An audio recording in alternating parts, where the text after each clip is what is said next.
मैं भी कल रात ही अमेरिका और फ्रांस की अपनी यात्रा से लौटा हूँ। आज दुनिया के बड़े देश हो, दुनिया के बड़े मंच हो, भारत को लेकर जिस विश्वास से भरे हुए हैं, ये पहले कभी नहीं था।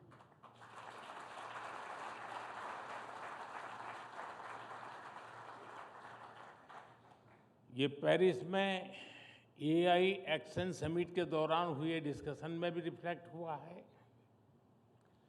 आज भारत ग्लोबल फ्यूचर से जुड़े विमर्श के सेंटर में है और कुछ चीजों में उसे लीड भी कर रहा है। मैं कभी-कभी सोचता हूं, अगर 2014 में देशवासियों ने हमें आशीर्वाद न दिए होते, अब आप भी सोचिए,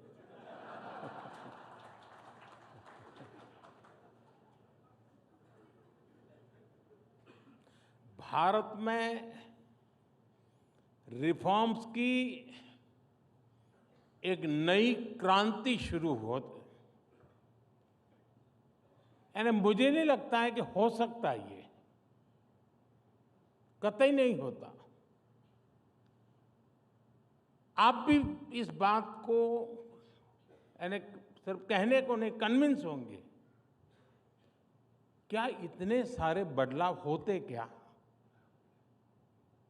आप में से जो हिंदी समझते होंगे उनको मेरी बात तुरंत समझ में आई होगी।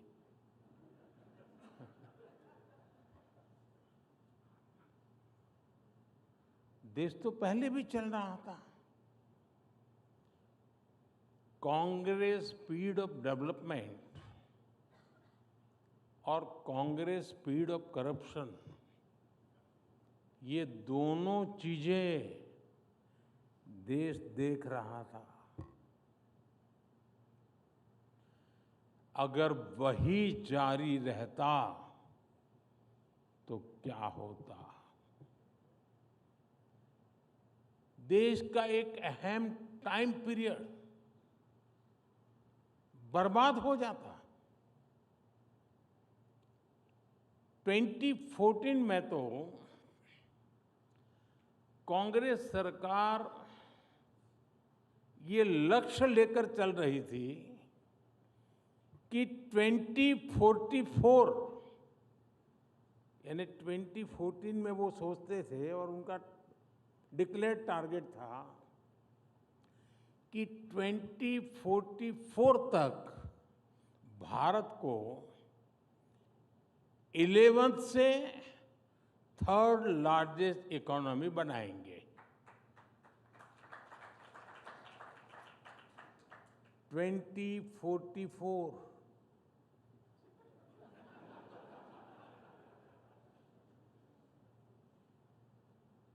यानी 30 साल का टाइम पीरियड था।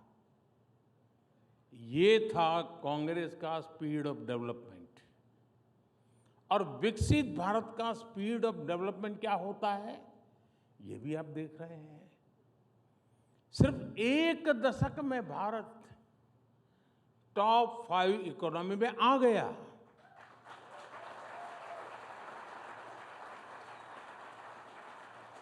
और साथियों, मैं पूरी जिम्मेवारी से कह रहा हूं, अब अगले कुछ सालों में ही आप भारत को दुनिया की 3rd लार्जेस्ट इकोनॉमी बनते देखेंगे।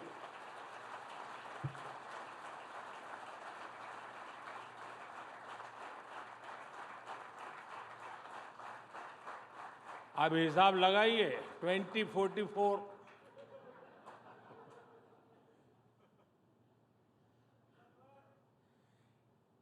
एक युवा देश को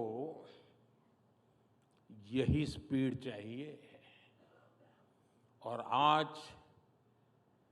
इसी स्पीड से भारत चल रहा है।